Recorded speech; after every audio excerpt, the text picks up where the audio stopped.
cordialement dans le précieux nom du Seigneur et Sauveur Jésus-Christ. Et yo, peut-être que je vais suivre.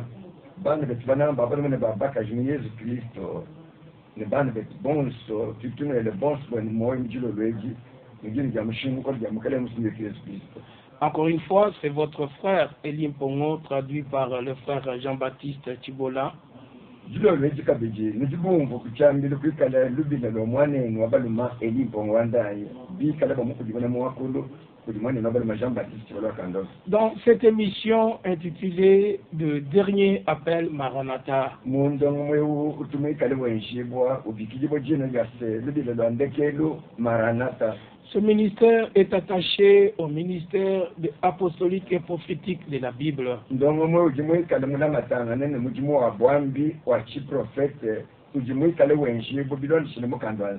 Et cela, c'est parce que nous sommes à la fin des temps. Et Dieu a confirmé sa promesse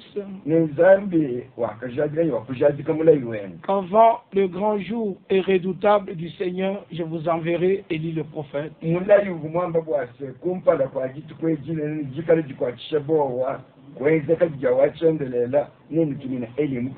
qui va ramener le cœur des enfants vers le cœur de leur père.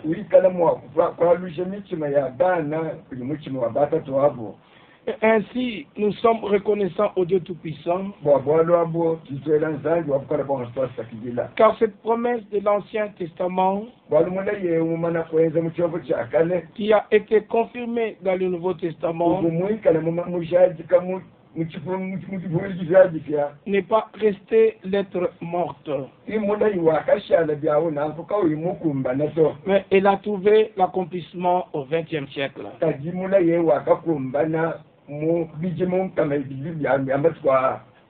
Et le dernier message qui appelle les gens à retourner à Dieu,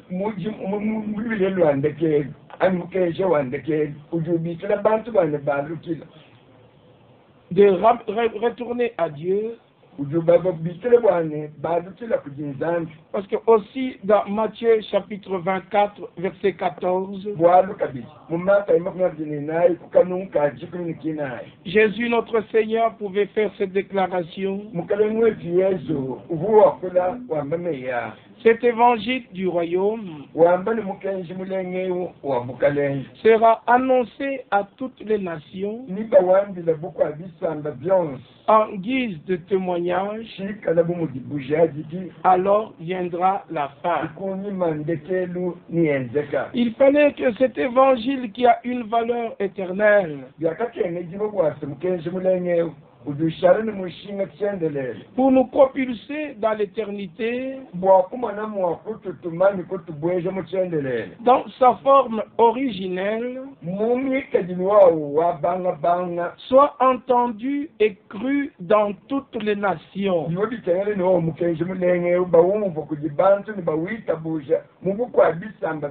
Dans Galates chapitre 1er, au verset 8, le grand apôtre Paul, conscient de sa grande et lourde responsabilité donnée par Dieu,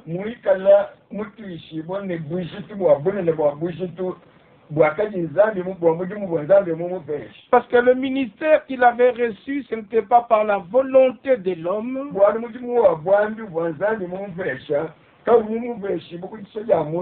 ou par un homme, selon que lui-même le déclare déjà au premier verset.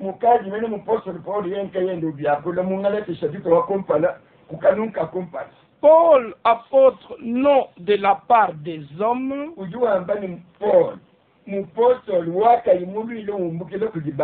ni par un homme,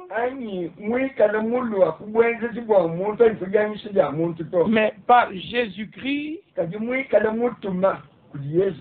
et Dieu le Père qui l'a ressuscité des morts. Un apôtre est quelqu'un qui a reçu un mandat, il a reçu une commission et il a entendu ce que le maître lui a donné à aller annoncer.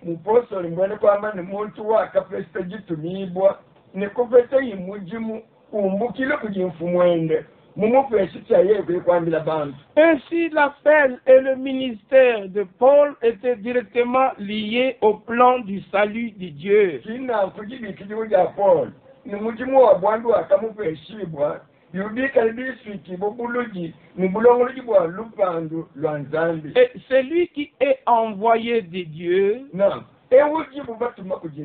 il doit dire les paroles de Dieu.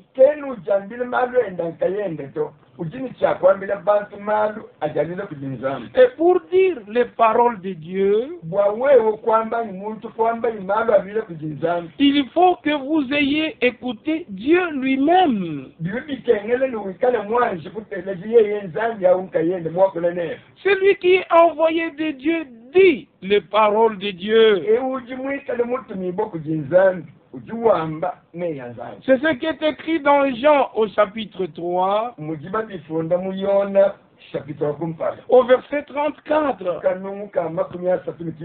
Et dans Jérémie chapitre 23, là le Seigneur fait cette déclaration. Dans Jérémie chapitre 23, il est écrit au verset 28 que le prophète qui a eu un songe raconte ce songe et que celui qui a entendu ma parole rapporte fidèlement ma parole. Pourquoi mêler la paille au froment? Dit le Seigneur. On ne peut pas non plus aujourd'hui mélanger et les paroles de Dieu et les paroles et les pensées des hommes.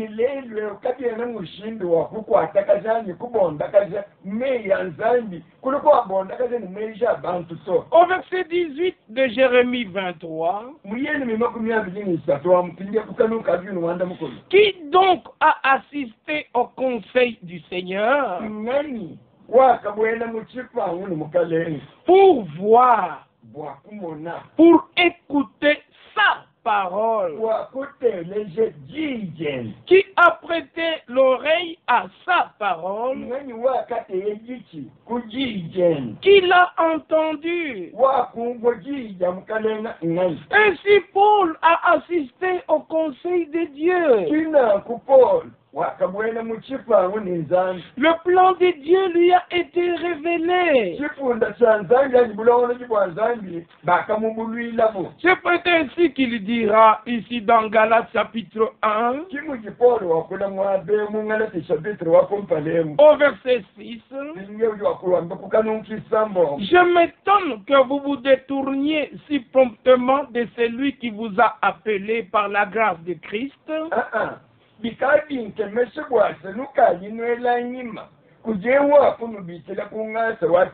Pour passer à un autre évangile.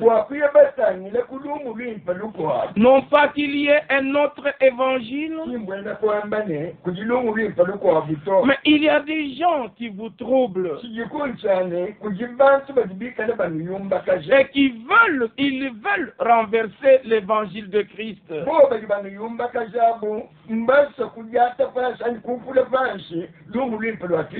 Puis vient cet avertissement très très sérieux. Quand nous-mêmes, quand un ange du ciel annoncerait un autre évangile, que celui ou différent de celui que nous vous avons prêché, qu'il lui soit anathème. Et puis il rappelle, nous vous l'avons dit précédemment, je le répète à cette heure, si quelqu'un vous annonce un autre évangile que celui que vous avez reçu, Bimbi kale muntu kampa nuntagile lumuri pelukwa. Il Shilana mwa kafeta. il est sous la malédiction. Au muntu awa umwambia ujimuishi mwa mulawu. Et au verset 11 Tujukanu kadrini kama. de Galates chapitre 1er, Unalete chapitre wa kumpala. je vous déclare, frères, Ujua mbali bana be. Njinu jaji kila. que l'évangile qui a été annoncé par moi Bwase. Lumuri mpelwa kandi bokunji. n'est pas de l'homme, Kalwene lumpe shani lulu ile kujimuntu to. car je ne l'ai ni reçu, Walume. Chituna shamulu peta. ni appris d'un homme, Ani mulu yi ile kujimuntu to. mais l'évangile que je vous ai annoncé, Kajilumu mpelu na kanwandile. c'est par une révélation de Jésus-Christ. Njimulu peta lulu ile kujimulu le ya Yesu Kristo. Il a reçu la révélation du mystère de l'évangile. Wa kapeta bwadu busokoka bwalumu mi. Il a reçu la révélation du plan de Dieu. Wa kapeta jibulu ya chifunda chanzani. Il a été instruit par le maître lui-même. Wa kalonge shibo kujimukulonge shiye yankayen. Et l'enseignement d'Apollo, c'est l'enseignement de son maître qui est Jésus-Christ. Na kijilonge shija Apollo, njilonge shija mulonge shiwendo ndimwikale Yesu Kristo. Et dans Actes des Apôtres chapitre 20, Basi jintuya mpinje mubienze ya apostol.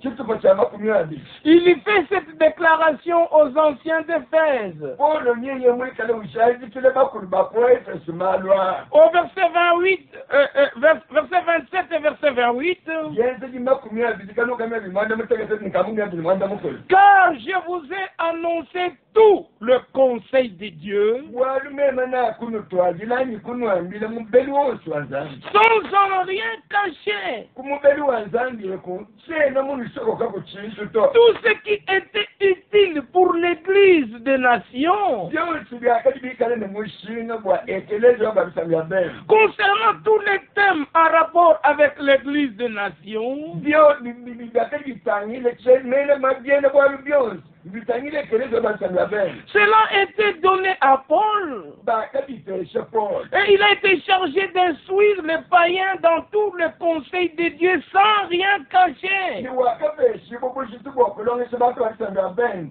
Mubeli wonsi wanzambi kayumba sokoka kanso. C'est ce que nous venons de lire dans Actes chapitre 20. Tel qu'il a eu la responsabilité de la part de Dieu, et il partage cette responsabilité avec les anciens de l'église locale,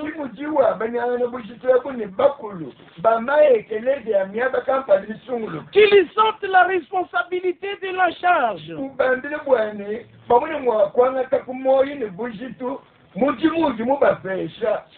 C'est devant Dieu qui doivent répondre. C'est ainsi que cette mise en garde leur est donnée. Et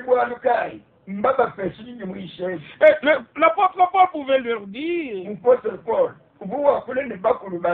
tout ce qui était utile. Je voulais annoncer, comme il est écrit au verset 20, vous savez que je n'ai rien caché de ce qui vous était utile.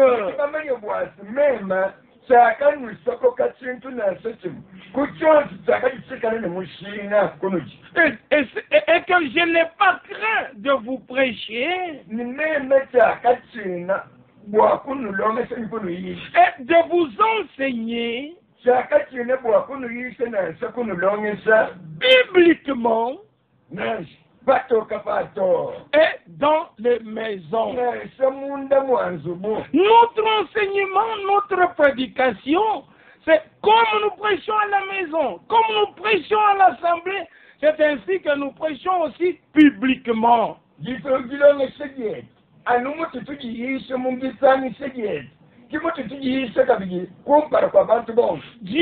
est à la recherche des semences prédestinées.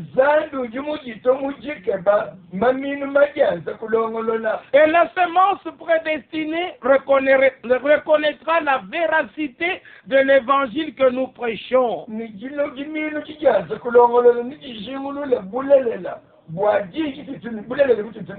Comme cela était dit de croyants qui étaient aberrés, dans Actes des Apôtres chapitre 17,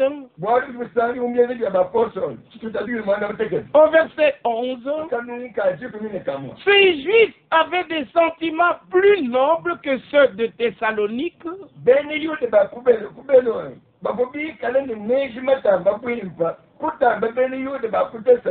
Ils reçurent la parole avec beaucoup d'empressement. Écoutez, et ils examinaient chaque jour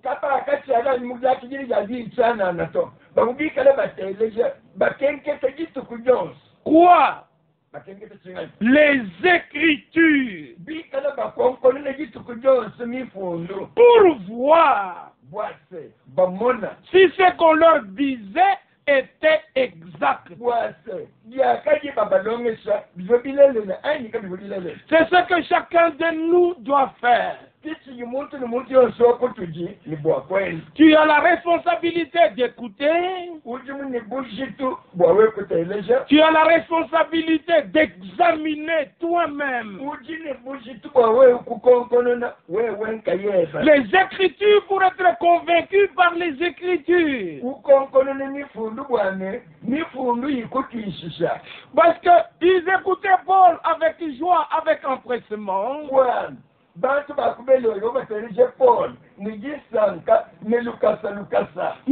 ils devraient examiner si ce qu'ils avaient entendu, on doit le lire quelque part dans la Bible.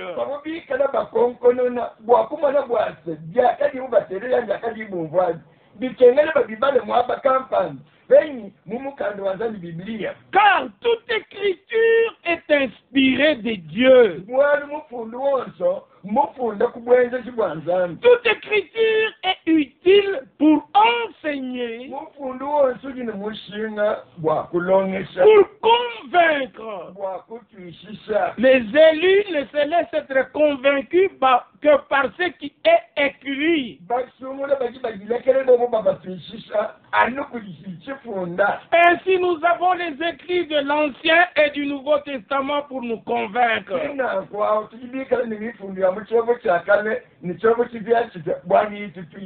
Non seulement nous sommes convaincus, si nous étions dans l'erreur, l'Écriture est là pour nous corriger et nous montrer la chose exacte dans la Bible.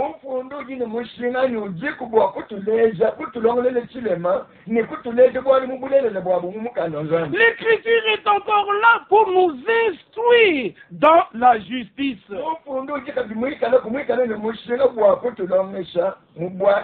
C'est afin que l'homme de Dieu soit accompli. Parce qu'il a été corrigé par l'Écriture. Il a été enseigné par l'Écriture. Il fait partie de ceux au sujet desquels il était dit déjà dans l'Ancien et le Nouveau Testament.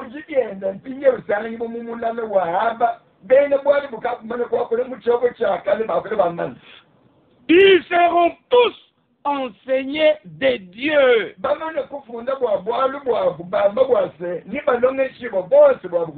Étant enseignés par Dieu,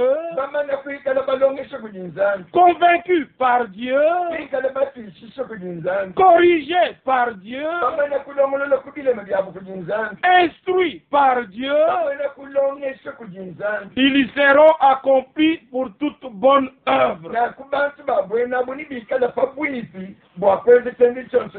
C'est 2 Timothée chapitre 3 au verset 16 et 17. Et si tu étais convaincu par les Écritures, verset 14 dit de 2 Timothée 3,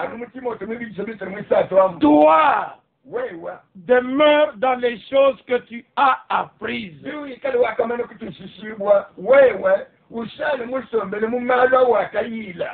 dans les choses que tu as reconnues, certaines. Sachant de qui tu les as apprises. Dans 2 Timothée chapitre 2, il est dit ceci, au verset 2, et ce que tu as entendu de moi, en présence de beaucoup de témoins, confie-le à des hommes fidèles, qui soient capables de l'enseigner aussi à d'autres.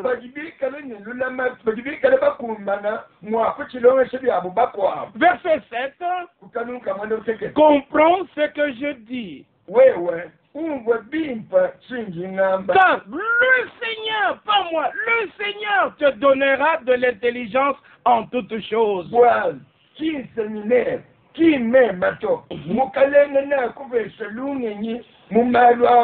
Puisse le Dieu du ciel vous accorder à tous l'intelligence dans les choses que vous entendez.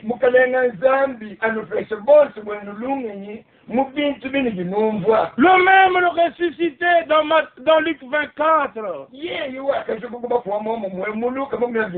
avait ouvert l'intelligence des disciples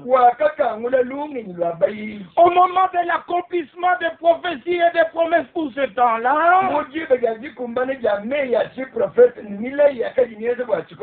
qui nous ouvre tous l'intelligence pour comprendre les choses que Dieu a prévues qui s'accompliraient à notre temps.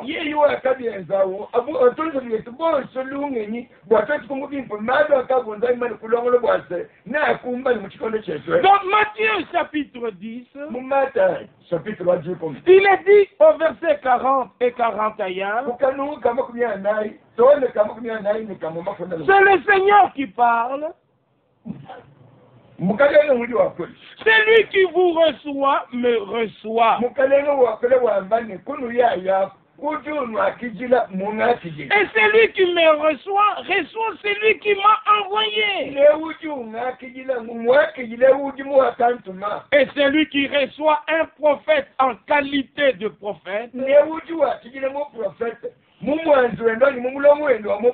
recevra une récompense de prophète. Dans ce temps prophétique, le Seigneur doit ouvrir nos yeux afin que nous voyions les choses prophétiques d'un œil prophétique. C'est en recevant premièrement le prophète promis pour ce temps comme réellement envoyé de Dieu.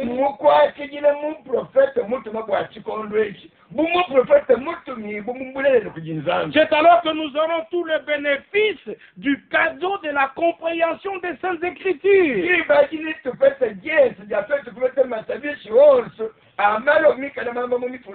Et par la grâce de Dieu, les choses que nous vous exposons, c'est parce que nous avons reçu, nous avons cru, nous avons été convaincus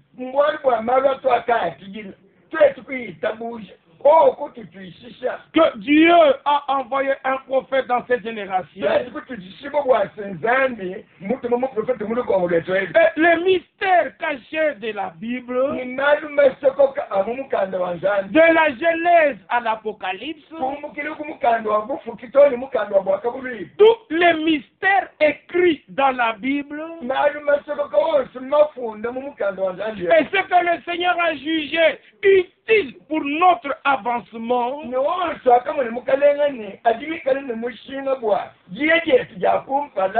toutes ces choses-là lui ont été révélées. C'est pourquoi, après l'ouverture des sceaux, lui-même pouvait faire la déclaration. La Bible est devenue un livre nouveau pour moi.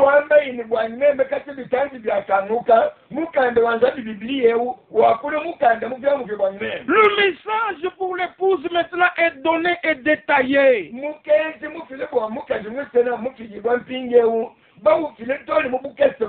Dans une autre déclaration, il dit, ce messager, non pas quand il commença, c'est quand il a commencé à révéler la parole. C'est ainsi que toutes les prédications et les messages et les instructions après l'ouverture des sceaux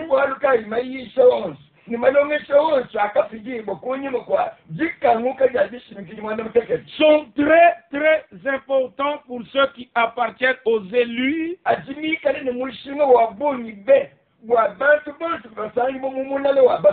qui constituent l'épouse qui sera enlevée bientôt.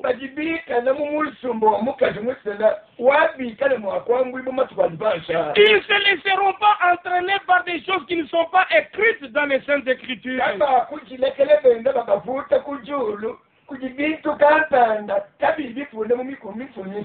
C'est ainsi que nous nous sommes promenés dans tous les âges de l'Église. Chapitre 1, chapitre 2 d'Apocalypse. Chapitre 3. Au chapitre 4. L'Église est achevée, l'Église est enlevée. Chapitre 5 d'Apocalypse. C'est l'ouverture des sceaux. Et chapitre 6 d'Apocalypse. Nous entrons déjà dans le temps de la colère de Dieu. Dans le chapitre 7 d'Apocalypse, on nous montre, on nous peint l'image de l'appel de 144 000 d'entre les Juifs.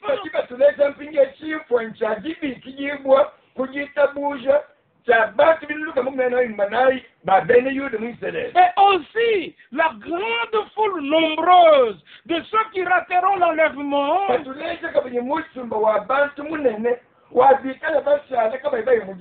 qui ne font pas partie des Juifs, mais qui fait partie des nations. Dans toute nation, dans toute tribu, et de tout peuple, et de toute langue. C'est le verset 9 d'Apocalypse chapitre 7. Et ces gens-là se tenaient devant le trône et devant l'agneau, revêtus de robes blanches et de palmes dans leurs mains. Ils criaient d'une voix forte en disant, le salut est à notre Dieu qui est assis sur le trône et à l'agneau. Remarquez que eux sont devant le trône, tandis que ceux qui appartiennent à l'église épouse, qui étaient enlevés, ceux-là ne sont pas devant le trône. Mais comme c'est écrit dans Apocalypse 3, au verset 21, celui qui vaincra, je le ferai asseoir avec moi sur mon trône, comme moi j'ai vaincu, et me suis assis avec mon Père sur son trône. Donc les vainqueurs, les élus de tous les âges des églises, sont assis avec le Seigneur sur le trône, tandis que la grande foule qui vient de la tribulation se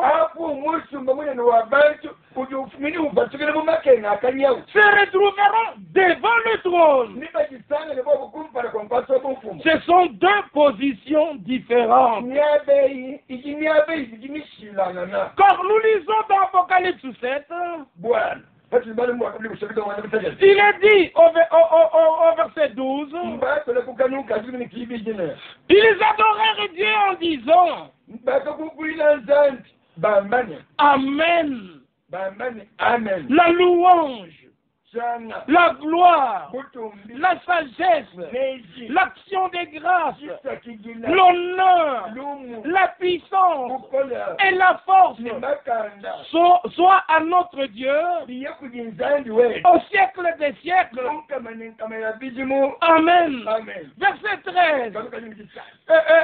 Et l'un des vieillards prit la parole et me dit,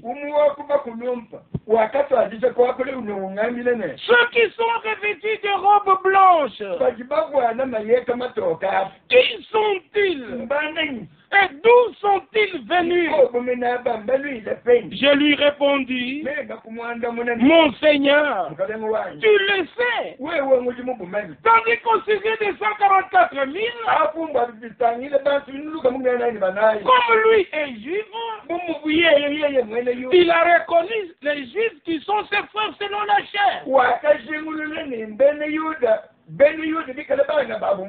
C'est ainsi qu'il les a reconnus facilement et leur tribu. Mais la grande foule qui dépassait les 144 000 et qui était là avec les robes blanches, avec les palmes dans leurs mains, on dit, qui sont-ils?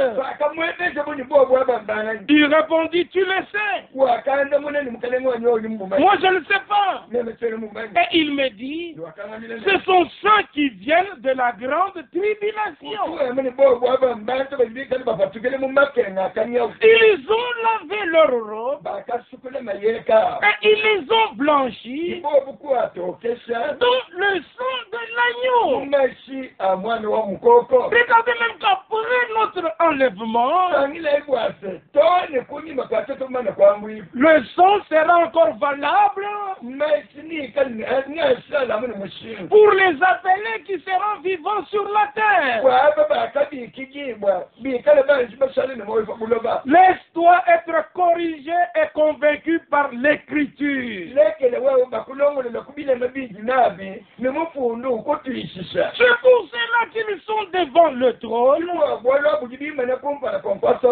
et le servent jour et nuit dans son temple. Mais ce ne sera pas le temple au ciel. Mais le temple à Jérusalem sera rebâti pour que tous ceux de nation monteront chaque année pour adorer le Seigneur à Jérusalem. Parce que la loi sortira des Sion selon Ésaïe chapitre 2 verset 3.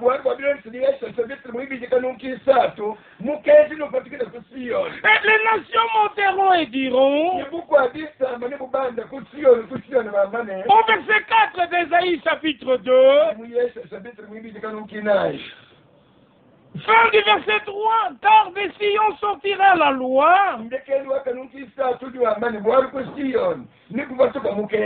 de Jérusalem la parole du Seigneur. Verset 4 d'Ésaïe 2,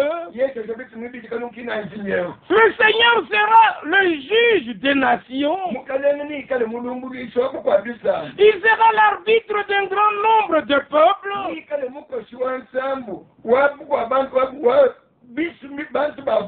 Parce qu'en ce temps-là, au verset 2 du chapitre 2, il est dit, il arrivera dans la suite de temps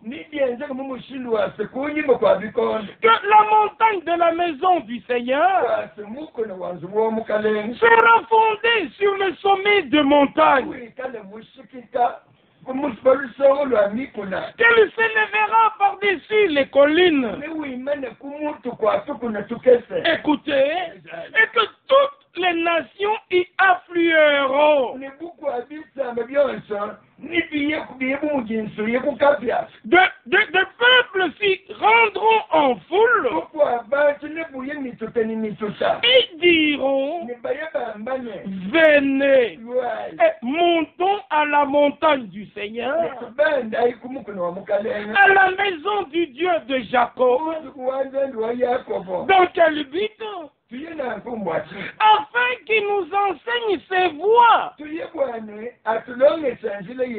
que nous marchions dans ses sentiers. C'est un temps futur encore qui s'accomplira comme c'est écrit.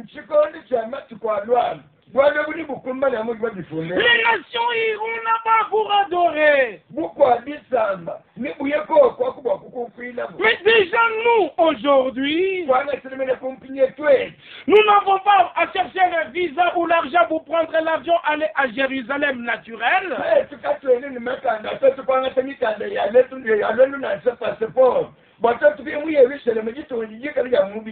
Parce que tous n'ont pas les moyens d'y aller. Mais là où, partout où on peut invoquer le nom du Seigneur, tel que Paul pouvait le dire, dans 1 Corinthiens, au chapitre 1er, il fait cette déclaration. Dans 1 Corinthiens chapitre 1er, nous pouvons lire ceci au verset 2 et le verset 3. À l'église de Dieu qui est à Corinthe. Corinthe, c'était une des villes de l'Asie mineure. L'église qui était là devrait recevoir le même message, la même prédication. Aujourd'hui, nous pouvons dire qu'il n'y a pas l'église du quartier Asda, l'église du quartier Hôpital, l'église de Kamaï, l'église de Lukonga. Il doit y avoir l'église de Kananga.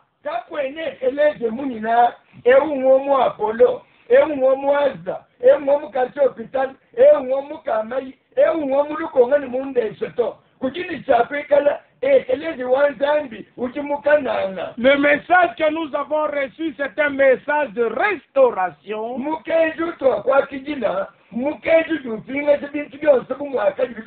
Un message de rétablissement. Les choses doivent être comme Dieu, lui, les voit, pas comme je vois, pas comme toi tu vois.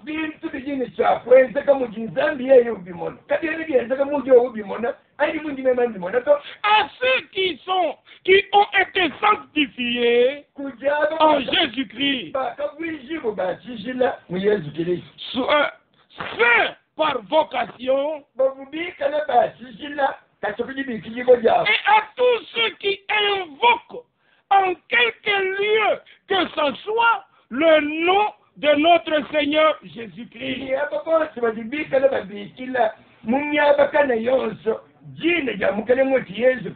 Leur Seigneur est le nôtre. En quelque lieu que ce soit. Mais viendra un temps, le salut sera à Jérusalem. Je te dis que quand Job a parlé, donc, je dis Joël chapitre 2, la parole que l'apôtre Pierre a reprise le jour de la Pentecôte,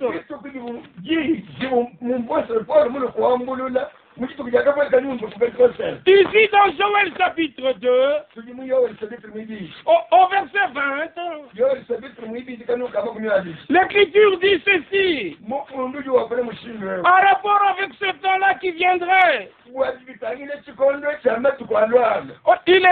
Je gagne le temps, je lis directement le verset 32. Alors quiconque invoquera le nom du Seigneur sera sauvé. Le salut sera sur la montagne de Sion et à Jérusalem. Comme a promis le Seigneur. Et parmi les réchappés que le Seigneur appellera. Mais arrivé dans Acte chapitre 2, le bien rempli du Saint-Esprit, il est encore sous l'impact direct du Saint-Esprit le jour de cette Pentecôte-là.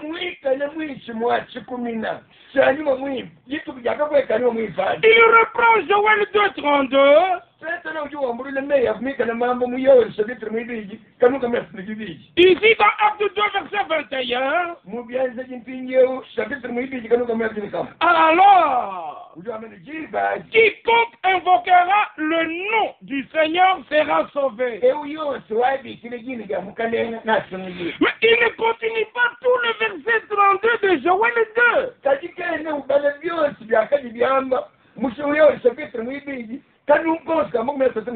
Le Seigneur peut te sauver partout où tu te trouveras. Parce que s'il avait terminé la phrase du verset 32, nous aurions besoin de chercher le visa et l'argent pour aller à Jérusalem pour avoir le salut.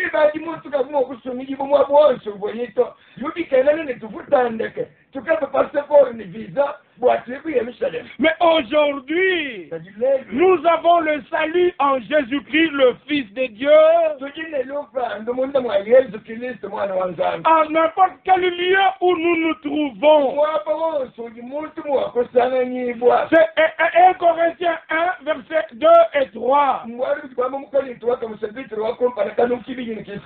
après le départ de l'église épouse,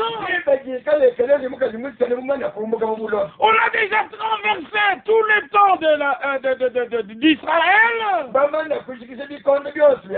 et de la grande tribulation. Ceux qui subsisteront, qui ne seront pas tués par les fléaux et la grande tribulation.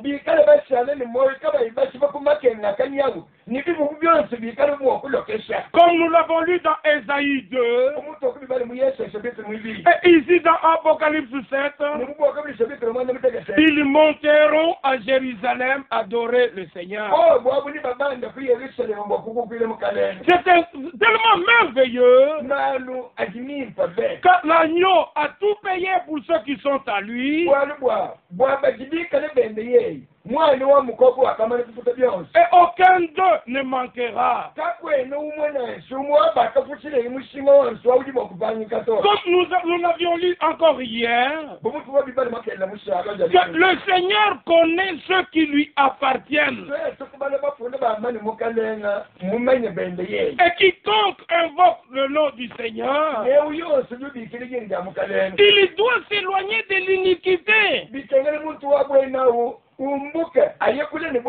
L'iniquité est liée à l'inique. Voilà. Et l'inique est décrit dans 2 Thessaloniciens chapitre 2.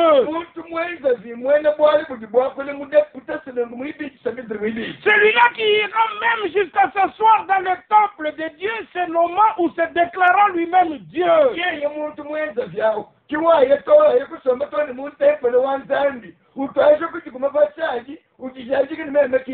Celui qui n'a pas l'enseignement de Christ selon les Écritures, il y croira certainement l'enseignement de l'inique.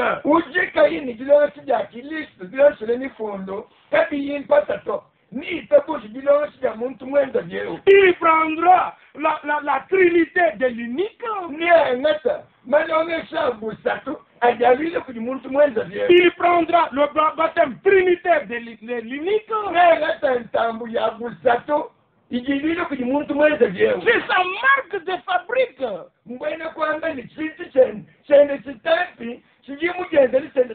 C'est pourquoi celui qui n'aura pas le son de Dieu aujourd'hui, qui est le véritable Saint-Esprit pour ceux qui croient la vérité, ils prendront la marque de la bête. Fuyez la marque de la bête. Ce n'est pas une marque de l'ordinateur ou de l'informatique.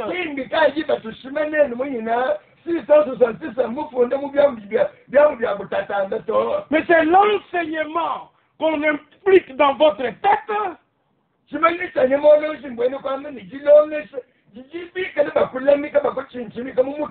avec ta main, maintenant, tu agiras. Mais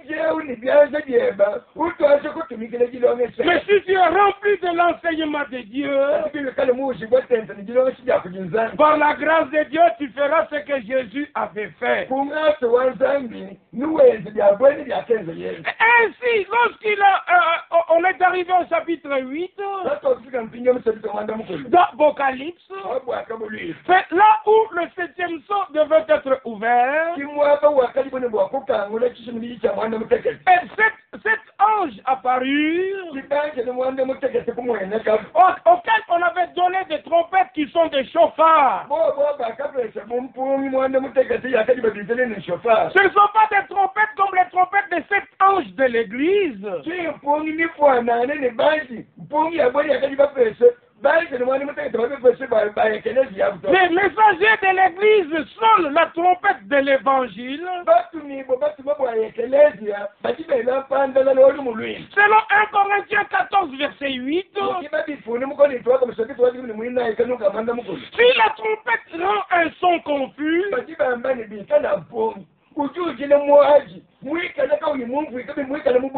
il se préparera à la guerre. Chaque message déclare une guerre scripturaire.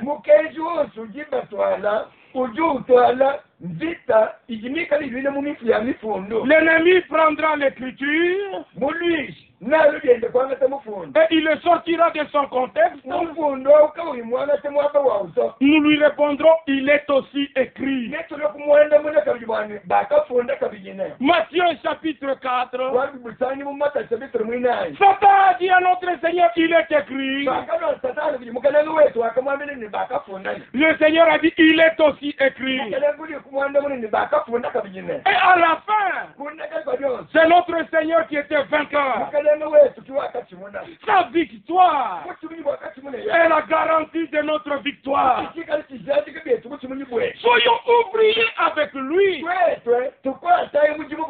Ne disons que ce que lui nous ordonne de dire.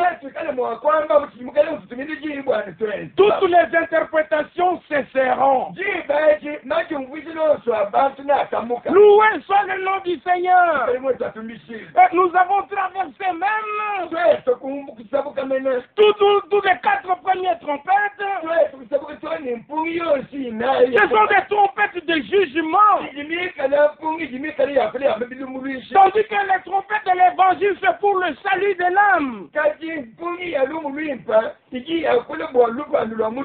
quand le temps du salut sur les nations est déjà passé. C'est alors que maintenant ces anges sonnent la trompette du jugement. Et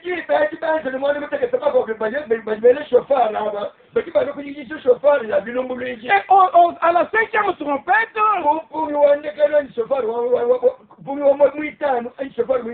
dans Apocalypse chapitre 9, quand l'abîme est ouvert, Des scorpions sortir avec un pouvoir terrible.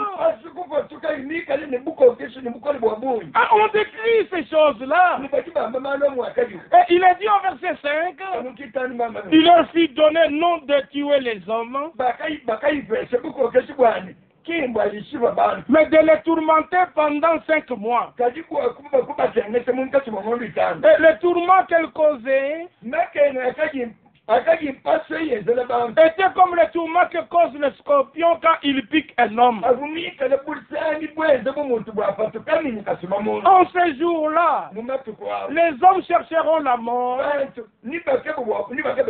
ils la trouveront pas. Ils désireront mourir et la mort fuira loin d'eux. Ils vont vivre le prélude de l'enfer. Ils chercheront à mourir, mais wapi. Tel que nous nous réjouissons de l'onction de l'esprit, de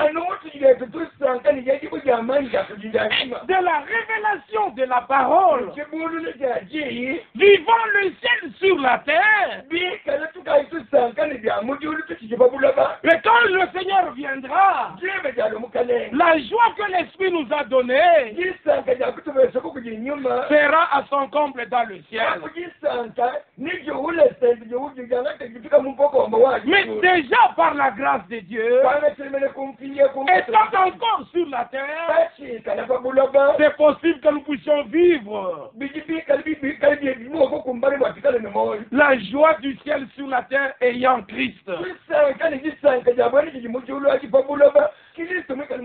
C'est ainsi que eux aussi, ils vont d'abord goûter au tourment de l'enfer avant que même qu'ils ne meurent.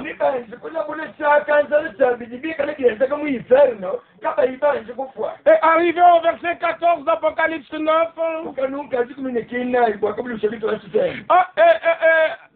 le verset 13, le 6e ange sonna de chauffard. Et j'entendis une voix venant des 4 cornes de l'autel d'or qui est devant Dieu.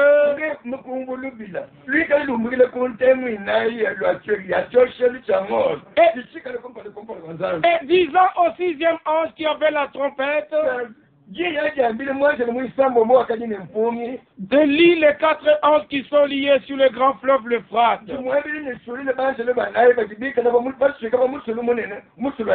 Et les 4 anges qui étaient prêts pour l'heure, le jour, le mois et l'année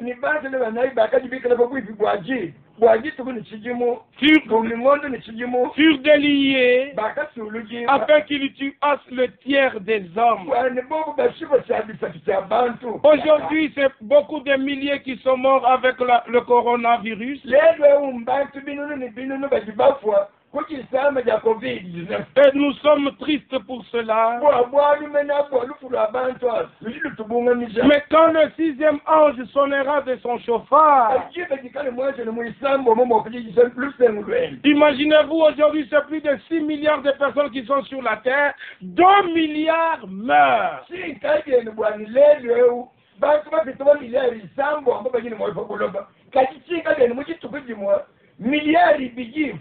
Ceux qui ont été tourmentés pendant 5 mois au son de la 5e trompette, maintenant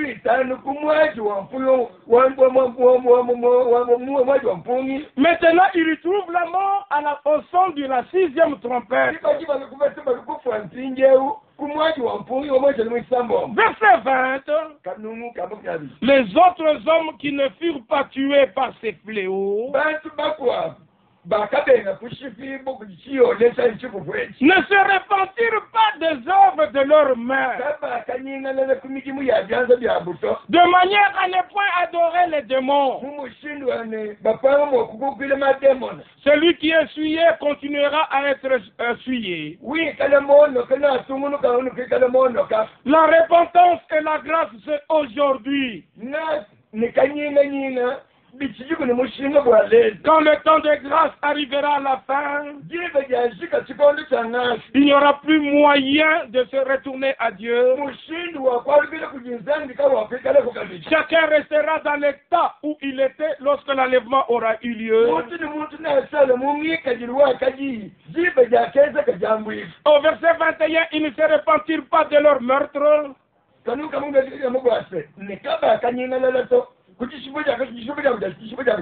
Ni de leur enchantement, ni de leur impudicité, ni de leur vol. 6 ont sonné la trompette. Mais il reste une 7e trompette. Et la 7e trompette n'est pas dans Apocalypse 10, mais elle est dans Apocalypse chapitre 11. Mais il y a un événement dans Apocalypse chapitre 10. J'espère que jusque-là vous avez bien saisi. Vous tous qui êtes à Chikula, vous tous qui êtes à Kakulu, vous tous qui êtes à Bilomba, vous tous qui êtes à Demba, à Kazumba, à Chimbulu, et à Munkamba, et dans la ville, que le Seigneur vous ouvre l'intelligence. Si telle est sa volonté, maintenant on va parler de la 7e trompette et de l'événement d'Apocalypse chapitre 10. Donnons toute l'honneur et toute la gloire à notre Dieu. Car les mystères de la Bible ont été révélés dans notre temps. Maintenant nous savons ce qui arrivera après l'enlèvement. Mais maintenant préparons-nous pour être enlevés. Et que le sceau de Dieu nous soit appliqué. Dieu fait toutes choses bonnes en son temps. En lui soit l'honneur et la gloire. Qu'il vous bénisse tous. Et ensemble avec vous, nous pouvons dire